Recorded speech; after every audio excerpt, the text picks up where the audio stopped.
Julian had always believed he could move through school corridors like a ghost. He perfected the art of lowering his head, sliding along the edges of rooms, never loud enough to draw notice, never clumsy enough to create noise. For months, he had lived in that fragile illusion that invisibility could protect him. But illusions, he would learn that day, collapse without warning. It began in the cafeteria, the kind of place where noise lived in every corner. Forks scraped against plastic trays, chairs squealed against the tiled floor, and clusters of students moved in messy tides. For Julian, it was the worst battlefield. Nowhere to hide, nowhere to fade into the background. He had carried his tray carefully, eyes fixed on the floor, determined to finish quickly and escape before anyone remembered he existed. Halfway to the trash bin, fate betrayed him. His shoe caught on something. An abandoned strap from a backpack carelessly sprawled across the floor. There was no chance to correct himself, no time to shift weight. His balance snapped in an instant. The tray tilted violently.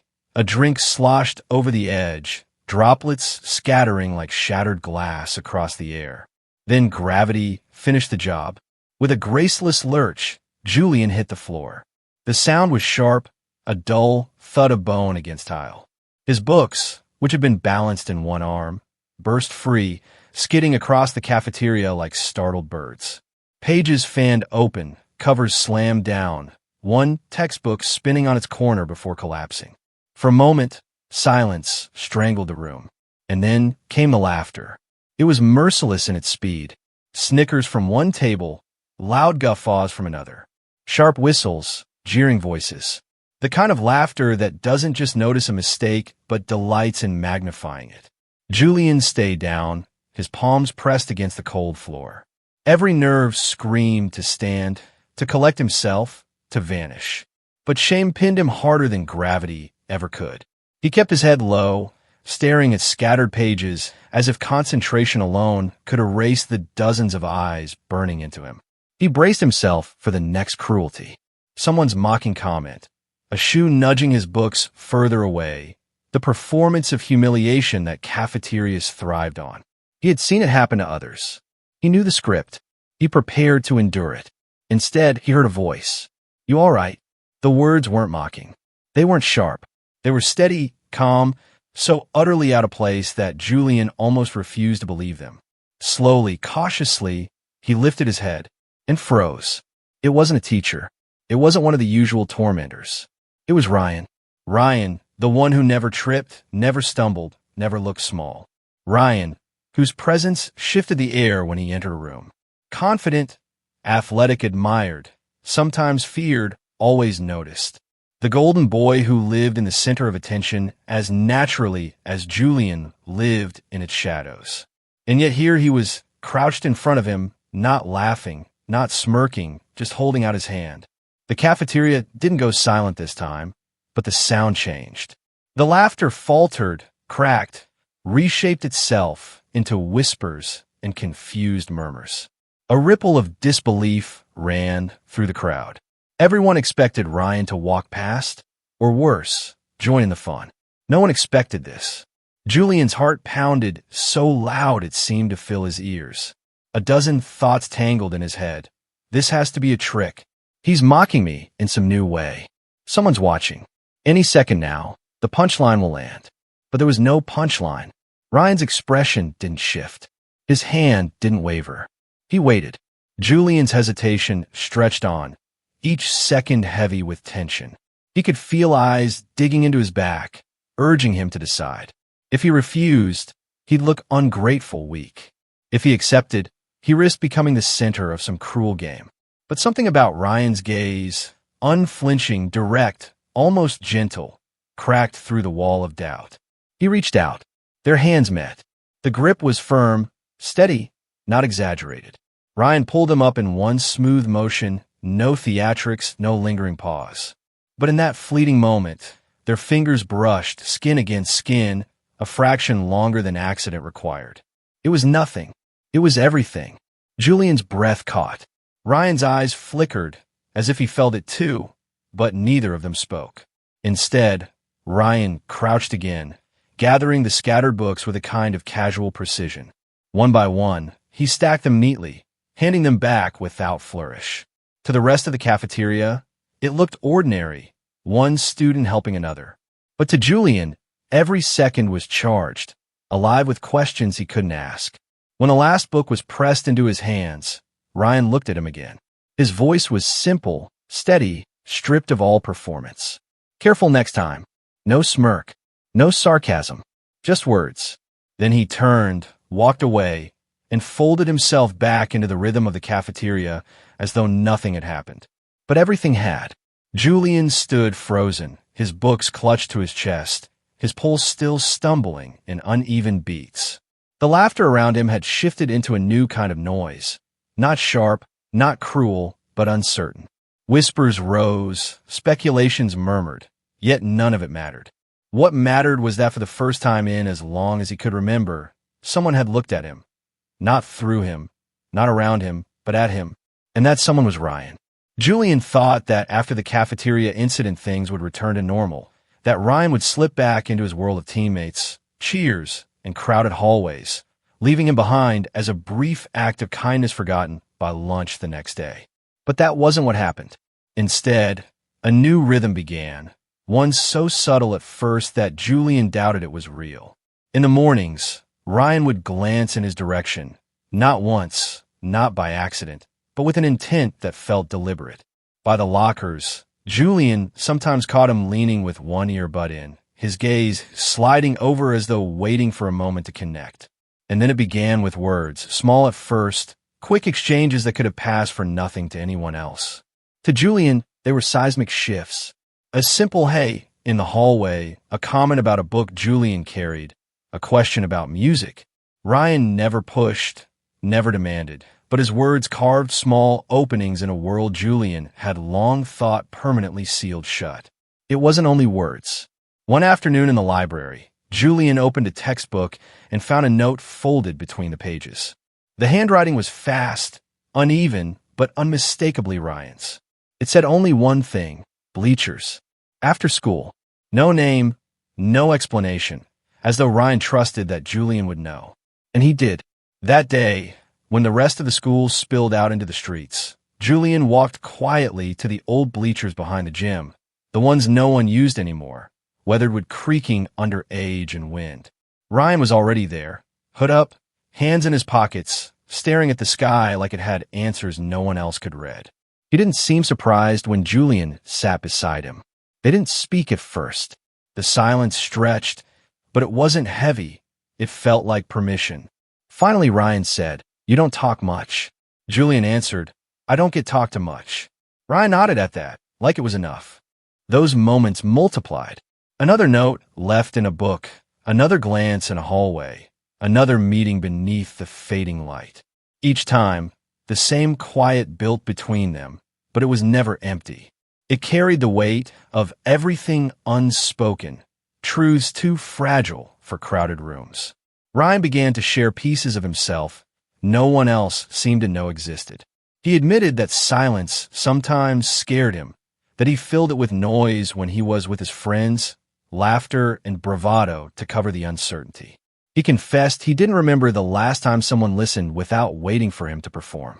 And Julian, for the first time, found words inside himself he didn't think he had.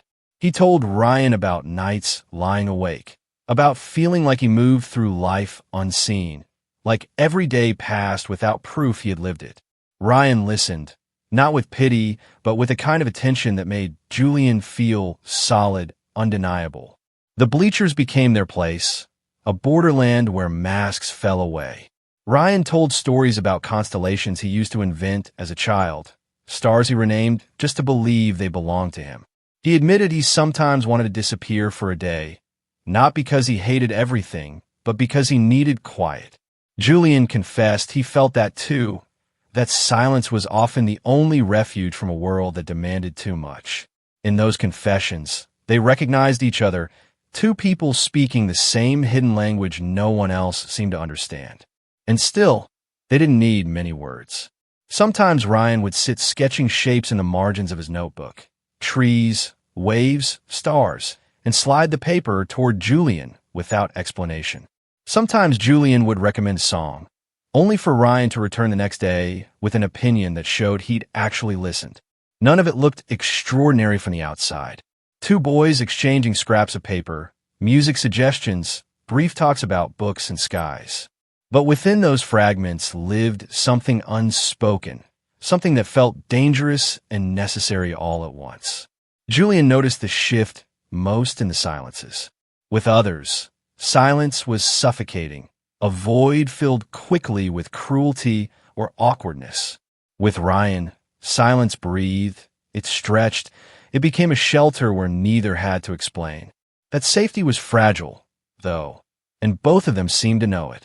There were moments when footsteps echoed nearby, when voices drifted too close, and Ryan would tense, his gaze snapping sharp, his jaw set tight.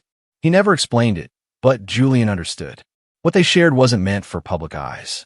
Not yet. Maybe not ever.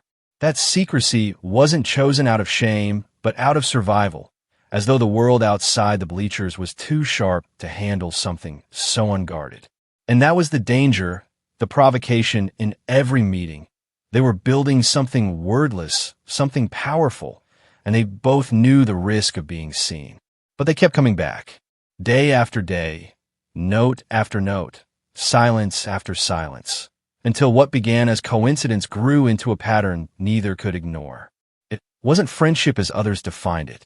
It wasn't anything easy to name. It was a language built from glances, fragments, pauses, a language that made the rest of the world feel distant and unreal. By the time Julian realized it, the silence between them had stopped being empty. It was alive, electric, heavy with meaning.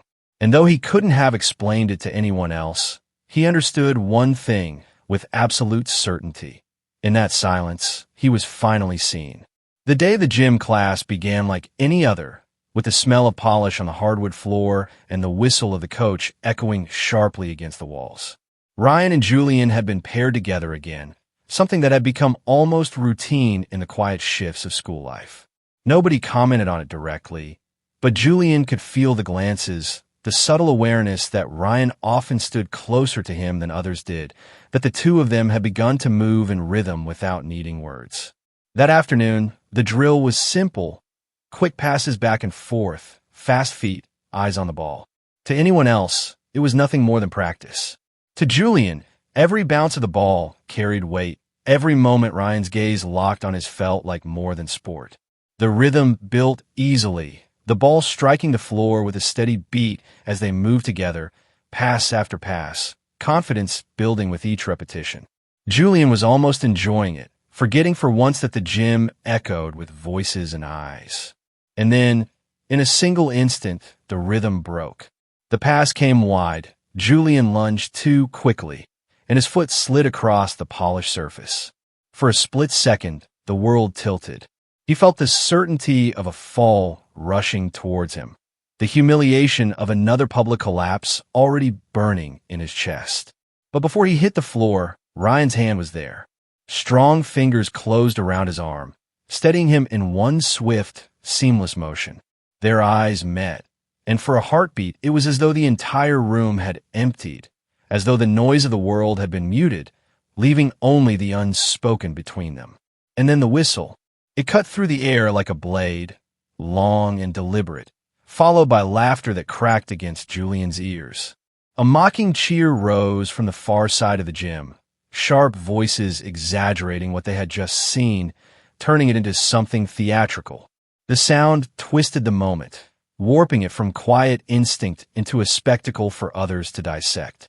Ryan's grip loosened instantly, his hand falling away as though Julian's skin had burned him. He stepped back with a speed that made the distance feel like rejection, his face smoothing into neutrality, unreadable, untouchable. Without a word, he tossed the ball back, resuming the drill as though nothing had happened. But everything had. The laughter lingered long after the whistle stopped. Julian kept moving, kept playing, but his body felt heavy, his chest hollow. Every bounce of the ball was another reminder that the moment which had felt almost intimate, almost safe, had been snatched away and reshaped into gossip. By the end of class, Ryan was gone, vanishing before Julian could catch his eye, leaving him with the echo of laughter that wasn't meant to fade. The days that followed stretched like an ache. Ryan didn't vanish completely, but the warmth in his voice cooled, his glances shortened, his presence thinned into something distant. Where there had once been unspoken connection, there was now hesitation, a void filled with the weight of everything unsaid. Julian felt it with every step in the hallway, every silence at the lockers, every space at the cafeteria table where Ryan no longer appeared. It wasn't absence that hurt most. It was the change, the deliberate pulling away that made each memory of their shared silence feel like something stolen. Others noticed too, though not in the same way. Tyler, Ryan's closest friend, had always been loud, the kind of boy who filled space with careless jokes and exaggerated bravado. He was the one who had the gift of turning a whisper into a headline, a glance into a rumor. And he had noticed Ryan's shift, the way his laughter no longer matched the group, the way his silences stretched longer than before. One afternoon at lunch, Tyler leaned in across the table, his voice sharp enough to carry further than he intended. "What's going on with you, mate? Getting soft? Spending too much time in the quiet corners, are we?" His grin was broad, but it didn't reach his eyes. Around him, the table erupted in laughter, the kind of cruel chorus that could pass for harmless fun if you weren't the target. Ryan didn't reply. He didn't defend, didn't argue, didn't even smirk. He just stared at his tray, jaw tightening, fingers curling faintly against the plastic edge, as though holding himself still was the only way not to break. Julian heard about it in fragments, whispers slipping through the hallways, the way they always did. He didn't need the full story to imagine it. He could picture Ryan sitting silent under the weight of Tyler's words, could feel the pressure of betrayal settling between them. And though no one had said his name, Julian felt marked, as though the laughter from Jim had followed him into every corner of the school, reshaped into a shadow that trailed after Ryan wherever he went. The distance grew heavier. Each day, without a word, felt like confirmation that Ryan had chosen safety over truth, silence over connection. Julian understood it perhaps too well, but the understanding didn't make the loneliness easier to bear. He had not expected declarations, had not needed labels or promises. All he had wanted was the quiet language they had built together, the unspoken understanding that made the world feel survivable. And now, even that had been taken from him, not with anger or rejection, but with absence, with the kind of betrayal that arrives silently and lingers long after the moment has passed. By the end of the week, Julian felt the weight of abandonment pressing in on him from every direction. The laughter from Jim still echoed in memory. Tyler's cruel voice still carried through the corridors, and Ryan's silence filled the spaces between. The betrayal was not loud or violent, but it was deep, a fracture that left him standing alone once again, surrounded by people who never truly saw him, haunted by the one who once had. The message was short and without ornament, the kind of sentence that lands like a stone in still water. "Can we talk?" Julian read it twice on the walk home, and a third time as he turned into the small municipal park a few streets from school. The one with the tired bench under a thinning tree and a path that looped around a pond where the wind skated across the surface and made the light wobble. Ryan was already there, shoulders squared as if bracing against weather that had nothing to do with air, eyes fixed on a point in the distance that refused to look back. He didn't speak at first, neither did Julian. The silence between them had once been a refuge, a place to breathe when everything else felt sharp, but now it carried the aftertaste of the gym, of the whistle and the laughter, and the way Ryan's hand had let go, as if contact were a fire he couldn't bear. When Ryan finally turned, the swagger he wore so easily in corridors had slipped. What remained was a boy trying to hold himself together without the armor of performance. He said he was tired, not the simple tired of long practices and homework, but the kind that sits behind the ribs and drains color from ordinary moments. Tired of adjusting the volume of his laugh. Tired of playing the version of himself that fit neatly into other people's expectations. Tired of choosing which truths to bury so that the day would pass without rupture. He said he was afraid too. Not of the admission itself. He was past that, but of the aftermath, of the echo that would follow once the words were out in the open and could no longer be pulled back into silence. Afraid of the team, of the sideways looks that would turn into a script, of Tyler's jokes sharpening into knives, of the small, relentless judgments that travel faster than fact. Afraid of the house he went back to in the evenings and the conversations that would suddenly have edges. He ran a hand across the back of his neck and said the part he hated most was how ordinary the fear had become, how it had woven itself in a routine so thoroughly that he almost didn't notice it until it was gone. And the only time it was gone was here. He didn't try to make a speech. The words came in uneven waves, then steadied. He said the truth had been knocking for a long time, and he had jammed furniture against the door. Late-night bravado, stories about people he was never going to chase, jokes that cost him something every time he told them. The practiced shrug that turned real questions into smoke. He said he had lied, to the boys who expected him to be easy to read, to the teachers who thought his quiet meant certainty, to Tyler who had been there since they were small and would take silence as loyalty. And this he said with a swallow that seemed to catch. He had lied to himself most of all. He had told himself the ache would pass, that all he needed was more noise, more motion, more proof that he could be the person other people had already decided he was. But the ache hadn't passed. It had deepened, and then the cafeteria happened, and then the notes and the bleachers and the nights where the world calmed down enough for him to hear his own thoughts. And somewhere in that sequence he had fell whole, and it had frightened him because the wholeness did not arrive in the old rooms or the old jokes. It arrived in the quiet beside Julian. He didn't dress it up. He said it plainly. When they were together, he could breathe properly, and when they were not, he measured every breath against a version of himself that didn't fit anymore. He said he hated what happened in the gym, hated the reflex that ripped his hand away, hated how quickly fear could rewrite a moment that had nothing to apologize for. He said he knew he had failed Julian in that instant, not with cruelty, but with absence, which sometimes stings worse. And he knew the gossip had rolled onward because that's what gossip does, and he had let it roll without standing in its way. He said he was not asking for easy forgiveness or for secrecy with better lighting. He wanted to stop pretending, but he did not know how to do that without losing everything he had been told mattered. Julian listened, and the listening hurt. It hurt because the words were true and laid at the same time, because he could feel the sincerity like a pulse and still remember the hollow left by the days that followed the whistle, because trust is not a door you reopen with a single explanation. He wanted to fold into the relief of hearing what he had felt named out loud, but steel had grown in him since the laughter, and he needed that steel to stand.